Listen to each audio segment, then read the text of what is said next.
They were feared across the ancient world, ruthless warriors, brilliant tacticians, masters of siege warfare. They didn't just build an empire, they dominated one of the most brutal and advanced military machines of the ancient age. This is the story of the Assyrians, the Empire of Iron. But before we dive into one of the most powerful empires history tried to forget, do me a favor, hit that subscribe button and tap the bell icon. You won't want to miss what we're about to uncover. Chapter 1. Born in the Shadow of Giants. The Assyrians didn't start as conquerors. For centuries, they lived in the shadow of older, stronger empires: Sumerians, Akkadians, Babylonians. Their homeland in northern Mesopotamia had one city that mattered: Ashur. Named after their main god, Ashur was both a spiritual center and a symbol of something larger: ambition. But geography shaped their destiny. Surrounded by hostile tribes, rocky terrain, and aggressive neighbors, the Assyrians became tough, resilient, paranoid. And when the Bronze Age collapsed around 1200 BCE, bringing chaos and ruin to much of the ancient world, the Assyrians didn't fall. They rose. Chapter 2. Iron and Blood. What made them unstoppable? One word: iron. While others still used bronze, the Assyrians were early adopters of iron weapons: stronger, cheaper, deadlier. But it wasn't just technology, it was organization. They created the first truly professional standing army. Soldiers trained year-round, units specialized in cavalry, archery, siege engines. Their armies moved like machines, ruthless, efficient, and they used terror as a tool. Cities that resisted were made examples, walls pulled down, populations deported, heads stacked in pyramids. This wasn't cruelty for cruelty's sake, it was psychological warfare.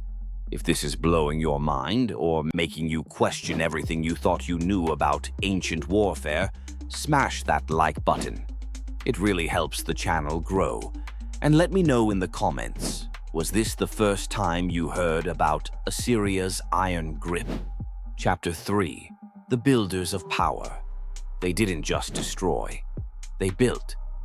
King Ashurbanipal II turned Nimrud into a glittering capital filled with grand palaces, reliefs, and towering Lamassu statues, winged bulls with human heads.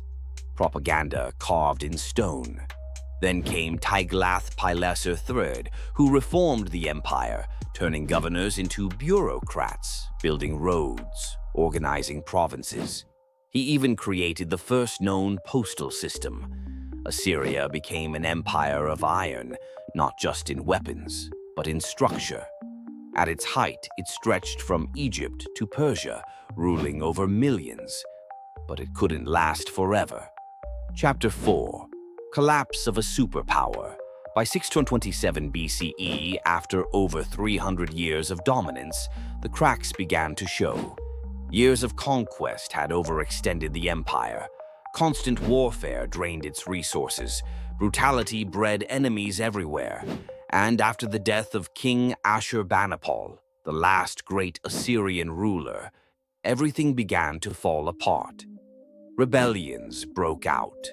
Babylon rose again, and in 612 BCE, a coalition of Medes and Babylonians destroyed Nineveh, Assyria's magnificent capital.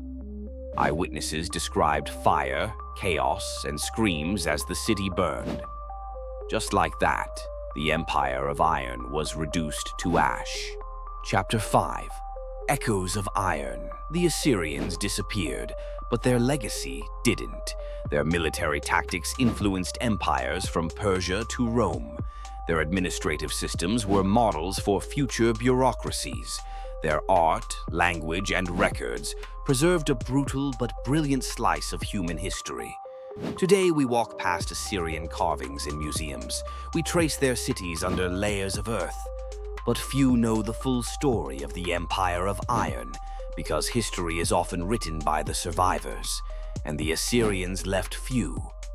If you made it this far, you're one of the curious ones. Hit that subscribe button and turn on notifications, because we've got so many more lost empires to uncover. Comment below, which ancient civilization should we explore next? And remember, history is more than dates and ruins. It's the story of power, ambition, and how far humans will go to shape the world.